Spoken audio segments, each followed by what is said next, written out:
আজ আমরা চলছি হযরত শাহজালাল আন্তর্জাতিক বিমানবন্দর ঢাকায়। আমরা বিমানবন্দরের কাছাকাছি চলে এসেছি এবং আমাদের মাথার উপরে আমরা একাধিক বিমান দেখতে পাই। এই মুহূর্তে আমরা বিমানবন্দরের সামনে থাকা হাইওয়ে রোড, সেই হাইওয়ে রোড থেকে গাড়ি থেকে নামলাম। তারপর বিমানবন্দরের যেই পথ রয়েছে সেই প্রবেশ পথে আমরা রওনা হলাম। তো এই হাইওয়ে রোড থেকে বিমানবন্দরে যেতে আমাদের প্রায় 1.5 থেকে 2 মিনিটের মতো সময় লাগতে পারে। প্রিয় দর্শক, আপনারা আমাদের সাথেই থাকবেন। আমরা আপনাদেরকে এই দৃশ্যাবলী সহ আমরা সব কিছু আপনাদেরকে ঘুরে ফিরে দেখাবো ইনশাআল্লাহ।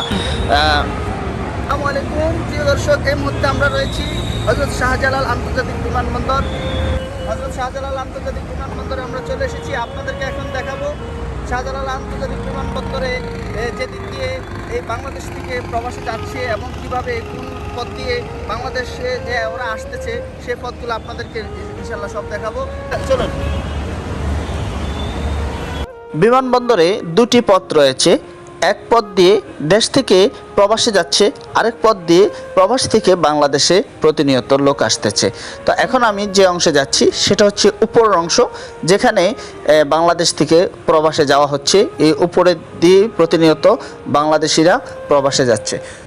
এখন আসলাম টার্মিনাল 1, যেখানে দেখা যাচ্ছে হাজারো মানুষ তাদের স্বপ্ন পূরণের লক্ষ্যে প্রবাসের পথে রওনা হয়েছে।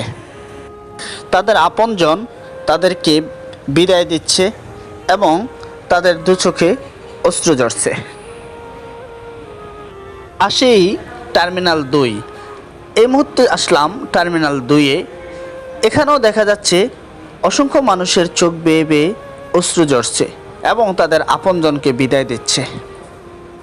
এভাবেই স্বপ্ন পূরণের লক্ষ্যে হাজারো মানুষ নিজ জন্মভূমি ছেড়ে পাড়ি জমাচ্ছে প্রবাসে।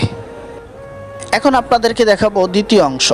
এই অংশে হাজারো মানুষ প্রবাস থেকে প্রতিনিয়ত আসতেছেন। এখানে এসে একটি জিনিস খুব ভালো লাগলো, অনেকের হাতে আমরা ফুল দেখতে পেয়েছি, যে ফুলগুলো তাদের আপনজন প্রবাস থেকে আসলেই ফুলগুলো দিয়ে বরণ করবে। অনেক স্ত্রীকে দেখেছি তাদের স্বামীর জন্য ফুল নিয়ে দাঁড়িয়ে আছেন। অনেক মা অপেক্ষা আছে তার আদরের সন্তান প্রবাস থেকে আসবেন। আমরা অনেকের সাথেই কথা বলেছি। এখানে অনেকেই বলেছেন যে তারা তাদের আপনজনের জন্য দাঁড়িয়ে আছেন, অপেক্ষা করতেছেন কখন তাদের সে আপনজন আসবেন। আমরা এখানে অনেকের সাথেই কথা বলেছি।